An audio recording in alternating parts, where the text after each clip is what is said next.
High, this is Sneha. তো এটা হচ্ছে পয়লা বৈশাখের ব্লগ। তো অনেক দিন পরে পোস্ট করছি ভিডিওটা, কারণ কিছু কারণের জন্য পোস্ট করতে পারিনি। তো সেদিন সকাল সকাল চলে গেছিলাম মন্দিরে। তো বাড়িতে এসে দেখছি বমা প্রসাদ দিয়ে গেছিল, সেটা খেয়ে মা বানিয়েছিল ফুলকো ফুলকো লুচি আর ঘুগনি। তো সেটা খেয়ে আমরা সবাই মিলে চলে গেছিলাম একটু ঘুরতে। শুভ নববর্ষ।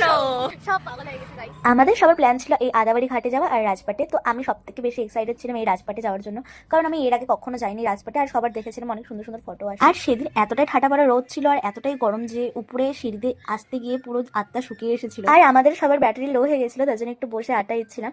আর এত সুন্দর হাওয়া দিচ্ছিল, তো ব্যাটারিটা পুরো ফুল করে আমরা চালু হয়ে যাই পুরো সব ফটো ভিডিও করার জন্য।